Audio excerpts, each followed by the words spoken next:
as artistic or as passionate as the world is as far as God is concerned. But they have to understand that God created all of this passion and all of this art form. Look at the world and how he created. It was beautiful. It's artwork. And so that's who we are even as believers. And if they would just allow us to tap into all of that creative power, who God is and who we are, and express it, then it won't necessarily be entertainment. It would be us just being us. Man, I got some powerful women here, brothers. The ladies I are need some holding brothers it to down. come in. Nate, what we got, about 1 minute left. Valanda, just before we go into the station identification, tell us where they can get that CD from. They can go to my website, which is www.valandavincard.com. Hit me up. Let me know that you're interested in it. And also, we'll be having an iTunes release party coming up really, really soon, this first quarter of the year. So stay tuned for that. So please log on onto the website and get on our mailing address so we keep you posted on everything that we're doing. And I want to give out a shout out to everyone who came to the concert in November. We had a blast, and I look forward to seeing you again. Amen. Right. Well, that's great. If you're looking also for information about Valanda, you can go to the Let's Stay Together page. Like us at Let's Stay Together show on Facebook. Nate, we're going to go to that station identification, man. Do your thing, Nate. This is Rejoice 102.3 WYCA FM and HD Crete, Chicago, WPWX Hammond, Chicago, HD Channel 2, and WYRB Genoa, Rockford, DeKalb, HD Channel 3. Hey, we've got a lot of people wanting to know, how do you spell your name, Valanda? So give it to them so they can get that music, because it's awesome. It is VALONDA, Valanda Vincard, VINCAR, and there is a story behind the name Vincard as well. Yeah, we'll get to that. Baby, did you have something that you want to say? Hey, give those call-in numbers again right now so people can call in. Okay, call-in numbers: Indiana 219-933-9922, suburbs 708-445-9922, Chicago 773-288-9922. We would like to hear from you, so call in. I mean, I love your texts, but call in and we could discuss this even further. Hey, at one time we always give a little humor on the show, and I've got another one for you. We heard here, and this almost seems unbelievable, but it's true. There was a pastor in Texas that told a woman in his church that she could not come to the church anymore because of the weave that she had in her hair. He said that the church was losing money and they was financially strapped, and this woman was spending $300 on her weave. So the pastor told her that she could not come in the church anymore with her weave on. So I got to just ask you all about that. That is just so crazy to me. I don't know. I wouldn't have said to the woman she couldn't come back to the church if she had $300. I might preach a sermon that goes from here to heaven. But I'm not going to tell her not to come back in the church. Women, if you want to call in about that as well. But just real quick, what do you all think about that? Telling her she can't come into the church because she's spending too much money on her weave than in the church. I believe that church is in destitution problems or dire straits or something. But if this lady is paying her tithes or giving her offering, she could wear her weave until she die in her weave. I mean, it's like you can't wear well, because you will lose a lot of members if you told them they cannot wear their weave. So to that unknown pastor, good luck with that. I think that pastor just happened to be in the wrong state, because everybody do everything big in Texas. I like that. That was funny. If that man is worried about her weave and how much money she spends on that weave, then apparently he has nothing to preach about. All right. And you know what? He looking too hard, if you ask me. But then, too, the question was, I really do believe it might have been a woman behind that and said, you know what? I see a lot of money in this church. Our bills could be paid if sister such and such don't wear her weave, such and such don't wear her weave. But it's like this: have your house in order. You want to have a church, be able to conduct your business. Don't go to the parishioners and ask them to stop doing what they're doing. If they're tithing, it's no problem. If they're giving the offering, like I said before, it's no problem. So leave the weavers alone. All right, baby, you got something you want to add on to our subject about dying young. We're going to talk about some of the solutions that we feel that should happen now. So I'm gonna go straight back to the family structure. How they say if we could build that back up, then everything will be right. But it's sort of like you're taking 10 steps back to move forward, because some people would say, well, look, we can't do that. These kids out here in Chicago killing each other left and right, but you can start. I'm not saying there's always a 2-parent household, but if there is a good father prevalent, like Vanessa said, in that child's life, stand up, reveal yourself, because a mother cannot be a father to a boy. And not saying that we don't have roughneck girls, because we do, but we know the statistics says that it's majority little boys from 12 to 18 is doing lower than 12. Younger than 12? Younger, like 8 years old. Yeah. And then you wonder, what can an 8-year-old do? But if you got a gun, you got it. It's sad, but I really do believe that the media has messed that up, because the media don't have any positive TV shows out there that's showing a strong black role model on TV, where the father is being the head of the house. If the father's in the house on TV, he's a bumbling fool, acting crazy. The kids don't respect him. And from that point, before you say something, baby, I got a comment from LaWanda Smith. She said that her solution was help them to know who they are and love on them, like Vanessa said, and show them that we can care, because some of them are not getting it from home. Like, I was out there on drugs, and my son seen that, and I lost the son to violence because he was lost. They see their parents out there, and we are just trying to be their friends instead of their parents, and we need to be bold people to say, I care.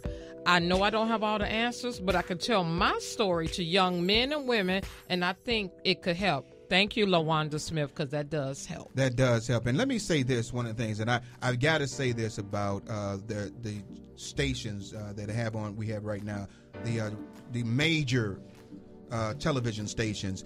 For decades, and I'll say for decades, it has never been anything that will promote African Americans in a positive light. And we've got to do something about that since the Bill Cosby days.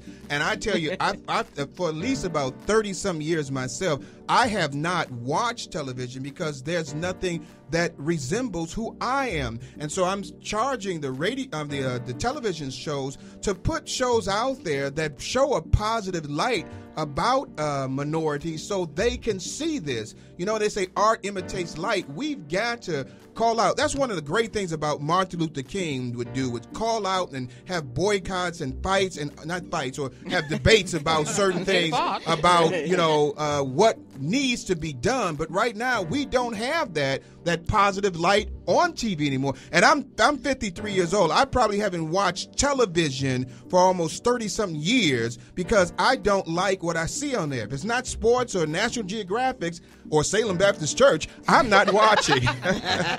Well, you have to, think about what you said. Art imitates life. What do you see on TV right now? The reality shows. Yeah. And what are they doing? Fighting. They're fighting. I was going to say the girls cursing each other. They are the girls, the men, everything. So that's what you see out here. You see a lot of TV shows, NCIS, Blacklisted. You see a lot of shows that talk about violence. They show violence. Yeah.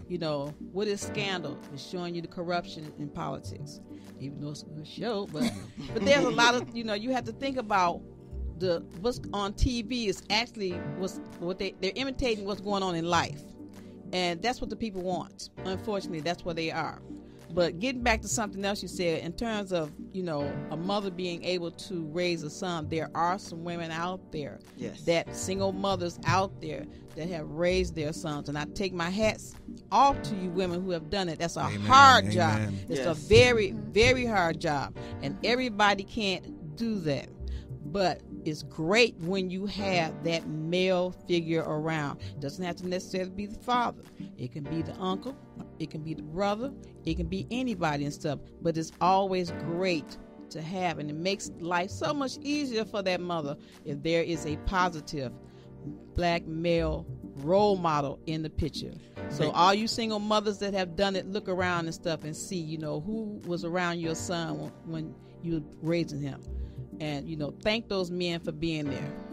I want to bring it back to the church a little bit here, too. And so, Valanda, I'm going to bring this question to you.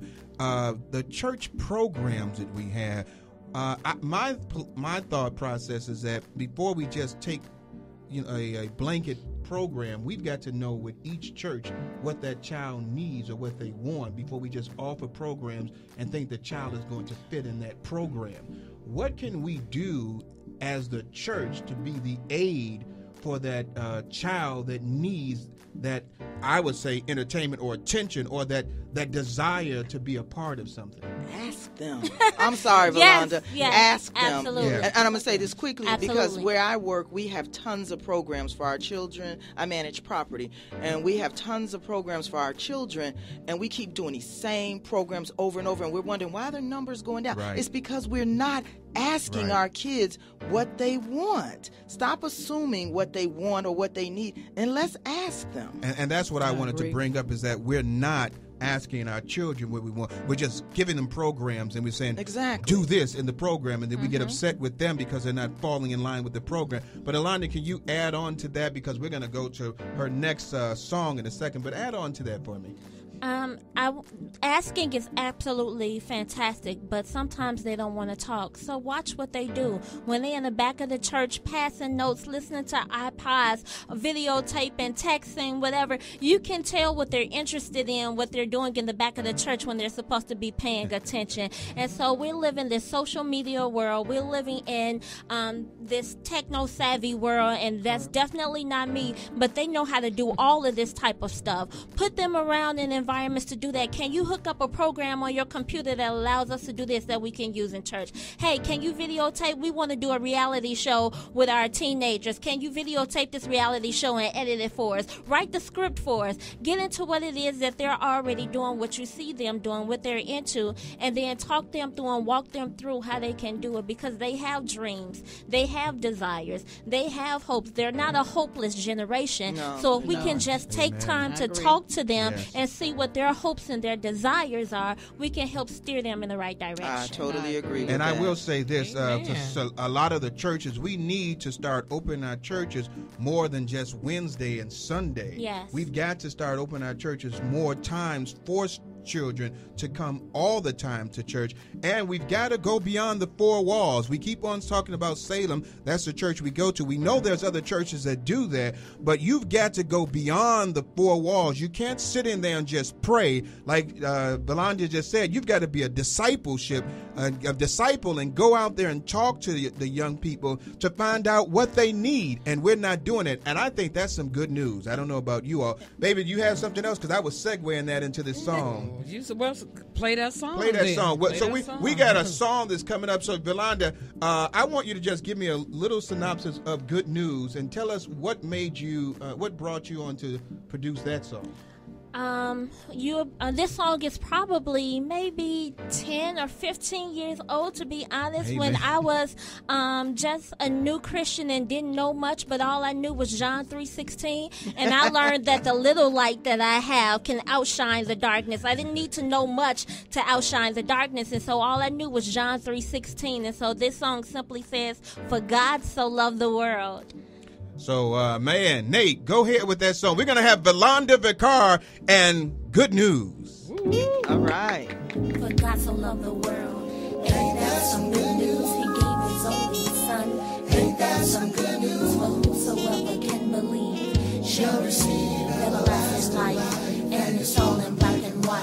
For God so loved the world. Ain't that some good news? He gave his only son. Ain't that some good news? For whosoever can believe shall receive everlasting life. And it's all in black and white. The headline reads, Adam and Eve have sinned. Down to the Garden of Eden they can't enter in. Cursed is the ground from which man shall toil, and from the sweat of his brow shall he eat to return the soul. Woman's pain was increased to bring forth the newborn. Is it worth it to have a child twice scorned? Born into sin, brought forth in iniquity. There is there's no escaping the damnation that was meant for me. As I read on, my situation seemed worse, for the law was so strong, I'd be forever sacrificing animals. Come to think, what good would it do? For that is not for me, I'm just a Gentile, not a Jew. I scanned the pages, there was too much to take. I know there must be good news coming from heaven for my sake.